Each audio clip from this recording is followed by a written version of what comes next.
Hi everyone, कैसे हैं आप सब। उम्मीद करता हूं कि आप सब ठीक से होंगे।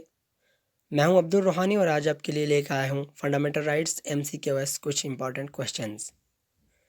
तो चलिए चलते हैं वीडियो की तरफ। इससे पहले कि अगर आपने हमारे चैनल रूहानी टॉक्स को सब्सक्राइब नहीं किया है तो प्लीज़ चैनल को सब्सक्राइब करके साथ में जो बेल आइकन होगा उस पर भी क्लिक कर दें ताकि हर नई आने वाली नोटिफिकेशन की अपडेट आपको टाइम टू टाइम पहुँचती रहे। तो चलिए चलते हैं वीडियो की तरफ। कुछ इंपॉर्टेंट क्वेश्चंस हैं जो कि हर एग्ज़ाम में पूछे जाते हैं और यहाँ पे कुछ 4 ऑप्शन होंगे। आपको चाहिए कि जो भी राइट आंसर हो वो कमेंट बॉक्स में ज़रूर लिख दें ताकि आपको इन पे पता चल जाए कि आपके कितने आंसर ठीक होते हैं और आप एग्ज़ाम के लिए कितने प्रिपेयर हैं। जो हमारा फर्स्ट क्वेश्चन है वो है the concept of fundamental rights in India is taken from the constitution of which nation. यदि जो फंडामेंटल राइट्स है वो इंडिया ने किस दूसरे नेशन से लिया है। ठीक है, तो फर्स्ट वाला ऑप्शन है हमारा Brazil, Egypt, USA and Australia. जल्दी से आप ट्राई करें और कमेंट बॉक्स में लिख दें जो भी राइट आंसर है। Please try. हमारा जो राइट आंसर है वो option number C is the right answer, USA। यदि जो भी फंडामेंटल राइट्स है इंडिया ने वो किससे लिए हैं, यूनाइटेड स्टेट ऑफ अमेरिका से। चलिए सेकंड क्वेश्चन की तरफ। हमारा सेकंड क्वेश्चन है how many fundamental rights are there in Indian constitution. बहुत आसान सा क्वेश्चन है। आपको पता होगा कि जो फंडामेंटल राइट्स हैं वो टोटल कितने हैं इंडियन कॉन्स्टिट्यूशन में। Option number first is the 4, second 5, third 6 and D 7। कौन सा राइट आंसर है हमारा? कितने फंडामेंटल राइट्स हैं इंडियन कॉन्स्टिट्यूशन में? 6 फंडामेंटल राइट। देखो गाइज, यहाँ पे कुछ ऐसे एस्पायरेंट होते हैं जो ये गलती कर देते हैं कि कोई कोई 70 कर देता है। ठीक है, बहुत सारे ऐसे स्टूडेंट होते हैं जो जहाँ पे भी how many fundamental rights are there in Indian constitution पूछा होता है तो वो 7 वाला ऑप्शन टिक कर देते हैं। लेकिन ऐसा कोई मसला नहीं है क्योंकि जो हमारा 7th था ये fundamental right, right to property, right to property, और ये डिलीट कर दिया है कब, कौन से अमेंडमेंट के तहत? अमेंडमेंट 44। ठीक है, अमेंडमेंट 44 के तहत इसको फंडामेंटल राइट से डिलीट कर दिया गया है। इसका नाम क्या था? Right to property. और कब किया था ये? 1978 को। ठीक है, थर्ड क्वेश्चन है हमारा fundamental right are defined in which part of Indian constitution. यदि जो फंडामेंटल राइट है वो इंडियन कॉन्स्टिट्यूशन के कौन से पार्ट में आता है? चलिए ट्राई करिए। जो हमारा फर्स्ट वाला ऑप्शन है वो है part third, B part fourth, C part fifth and D part sixth. जो हमारा राइट आंसर है वो option number A, option number is the right answer. यानी जो हमारे फंडामेंटल राइट्स हैं वो इंडियन कॉन्स्टिट्यूशन के पार्ट थर्ड में हैं। ठीक है, हमारा फोर्थ क्वेश्चन है which article of the constitution abolished untouchability. ये आपको पता होगा अनटचेबिलिटी क्या होता है कि किसी छूतछात, जिसको हम छूतछात बोलेंगे, चाहे वो रिलीजन के बेस पे हो, कास्ट के बेस पे हो, रेस के बेस पे हो, सेक्स के बेस पे हो या प्लेस ऑफ बर्थ के बेस पे हो, इसको हम अनटचेबिलिटी बोलेंगे यानी छूतछात। ठीक है, हिंदी लफ्ज़ है छूतछात। तो ये किस आर्टिकल में बयान किया है इंडियन कॉन्स्टिट्यूशन ने?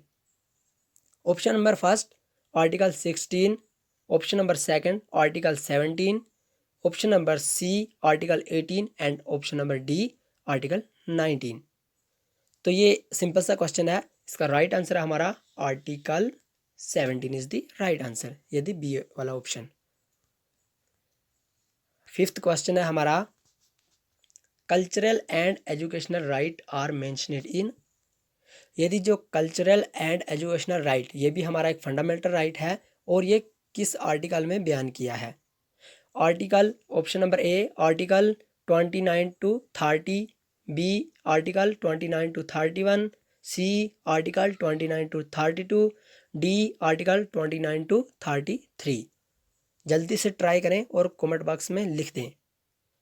इसका जो हमारा राइट आंसर है वो है option number A is the right answer, article 29 to 30 हमारा कल्चरल एंड एजुकेशनल राइट आता है। चलिए दूसरे क्वेश्चन पे। क्वेश्चन नंबर 6 है हमारा in which amendment right to property was deleted. अभी मैंने आपको बोला था कि जो हमारा राइट टू प्रॉपर्टी था 7th फंडामेंटल राइट था ये, ठीक है, और ये किस अमेंडमेंट के तहत डिलीट कर दिया है फंडामेंटल राइट से। ऑप्शन नंबर 4, जिन्होंने ये वीडियो अच्छी तरह से देखी है विदाउट स्किप किए हुए, वो फ़ौरन से अभी कमेंट बॉक्स में लिख देंगे किस अमेंडमेंट के तहत राइट टू प्रॉपर्टी डिलीट किया फंडामेंटल राइट से। तो option number first 44th amendment act, option number B 43rd amendment act, and option number C 42 amendment act, and option number D 40 amendment act. जो हमारा right answer है वह option number is the right answer. यानी 44 amendment act के तहत right to property fundamental right से delete कर दिया। कब, ये भी आपको पता होगा कब ये डिलीट की थी, अभी मैंने बोला था 1978 को, ठीक है। हमारा 7th क्वेश्चन है in which article abolition of titles. यदि जो हमारा एबोलिशन ऑफ टाइटल्स है ये किस आर्टिकल में मेंशन किया है। Option number first article 16, option number B article 17, option number C article 18, option number D article 19। तो जो हमारा राइट आंसर है वो है option number C is the right answer. Article 18 says abolition of titles. हमारा 8th question है right to constitutional remedies come under. यानी जो राइट टू कॉन्स्टिट्यूशनल रेमिडीज है वो किसके अंडर आता है। यानी fundamental rights, option number first fundamental rights के अंडर आता है, राइट टू इक्वलिटी के अंडर आता है, right to freedom of religion के अंडर आता है, और राइट अगेंस्ट एक्सप्लॉयटेशन। तो आपको ये पता होगा जो राइट टू कॉन्स्टिट्यूशनल रेमिडीज है इसको डॉक्टर भीमराव अंबेडकर ने ये भी कहा कि it is the heart and soul of Indian constitution. यानी ये इंडियन कॉन्स्टिट्यूशन के हार्ट और सोल भी है, ठीक है। तो हमारा जो राइट आंसर है वो option number A is the right answer, fundamental rights के अंडर आता है। आपको पता होगा राइट टू इक्वलिटी भी एक फंडामेंटल राइट है, right to freedom of religion भी फंडामेंटल राइट है, राइट अगेंस्ट एक्सप्लॉयटेशन भी एक फंडामेंटल राइट है। तो चलिए हम अपना 9th क्वेश्चन शुरू करते हैं। 9th क्वेश्चन है हमारा the right to constitutional remedies has been provided in article. यदि जो हमारा राइट टू कॉन्स्टिट्यूशनल रेमिडीज़ है वो कौन से आर्टिकल में आता है। अभी हमने जो ऊपर पढ़ा ये वाला कि right to constitutional remedies under यानी किस में आता है, तो ये हमारा एक फंडामेंटल राइट है, ठीक है। और अब हम पढ़ेंगे जो ये राइट टू कॉन्स्टिट्यूशनल रेमिडीज़ है तो ये किस आर्टिकल में आता है। Option number first article 30, B article 31, C article 32, and D article 35। जिसने अच्छी तरह से पढ़ा उसको जल्दी से आ जाएगा किस आर्टिकल में आता है। Option number C is the right answer, article 32 is the right answer, ठीक है।